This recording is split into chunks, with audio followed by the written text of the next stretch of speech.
প্রিয় ফুটবল প্রেমী বন্ধুরা, আপনাদের সবাইকে স্বাগতম। প্রথমেই শুরু করছি স্টেডিয়ামটির কিছু তথ্য দিয়ে। যুক্তরাষ্ট্রের টেক্সাস অঙ্গরাজ্যের আর্লিংটনে অবস্থিত এটি এএনটি স্টেডিয়াম বিশ্বের অন্যতম আধুনিক ও দর্শনীয় ক্রীড়া ভেন্যু। 2009 সালে উদ্বোধন হওয়া এই স্টেডিয়ামটি মূলত এনএফএল এর দল ডেলাস কাউবয়জের হোম গ্রাউন্ড হিসেবে পরিচিত।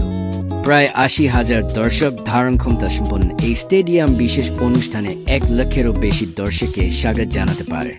এর বিশাল হাই ডেফিনিশন ভিডিও স্ক্রিন, অত্যাধুনিক প্রযুক্তি এবং অনন্য স্থাপত্য নকশা এটিকে বিশ্বের সেরা স্টেডিয়ামগুলোর মধ্যে স্থান দিয়েছে।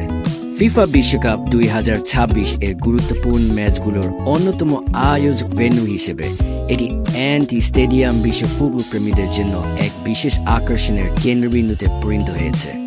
আধুনিক সুযোগ সুবিধা ও বৈশ্বিক মানের অবকাঠামোর কারণে এটি বিশ্বকাপের উত্তেজনাকে আরও বাড়িয়ে তুলবে।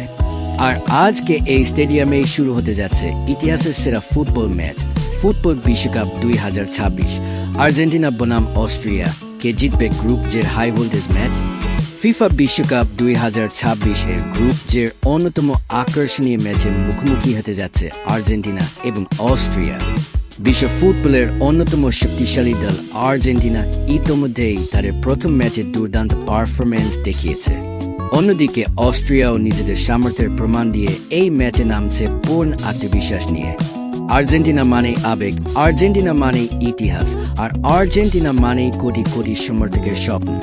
বিশ্বকাপের মঞ্চে আলবিসেলেস্তাদের জার্সি গায়ে যখন খেলোয়াড়রা মাঠে নামে, তখন শুধু একটি দল নেই, পুরো একটি ফুটবল সংস্কৃতি মাঠে নেমে আসে। এই ম্যাচে সবার চোখ থাকবে আর্জেন্টিনার তারকা ফুটবলারদের দিকে। তাদের আক্রমণভাগ, মিডফিল্ডের সৃজনশীলতা এবং শক্তিশালী রক্ষণভাগ অস্ট্রিয়ার জন্য বড় চ্যালেঞ্জ হয়ে উঠতে পারে। বল দখল, দ্রুত পাসিং এবং আক্রমণাত্মক ফুটবল আসবে আর্জেন্টিনার বড় শক্তি। অন্যদিকে অস্ট্রিয়াকেও হালকাভাবে নেওয়ার সুযোগ নেই। ইউরোপীয় এই দলটি সংগঠিত ফুটবল খেলতে অভ্যস্ত এবং সুযোগ পেলে তারা যে কোনো প্রতিপক্ষকে চমকে দিতে পারে। তাই ম্যাচটি হতে যাচ্ছে অত্যন্ত প্রতিদ্বন্দ্বিতাপূর্ণ এবং রোমাঞ্চকর। তবে সমর্থক হিসেবে আমরা সবাই চাই আর্জেন্টিনা তাদের জয়ের ধারা অব্যাহত রাখুক। বিশ্বকাপের এই গুরুত্বপূর্ণ ম্যাচে 3 পয়েন্ট অর্জন করলে নকআউট পর্ব কনফার্ম হয়ে যাবে।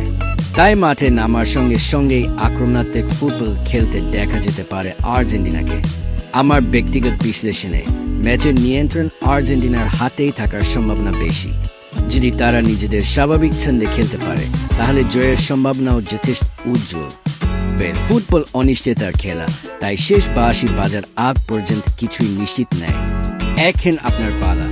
কমেন্টে জানান আপনার মতে এই ম্যাচে কে জিতবে, আর্জেন্টিনা নাকি অস্ট্রিয়া? ভিডিওটি ভালো লাগলে অবশ্যই লাইক দিন, শেয়ার করুন এবং বিশ্বকাপ 2026 এর সকল আপডেট পেতে চ্যানেলটি সাবস্ক্রাইব করতে ভুলবেন না। ধন্যবাদ সবাইকে।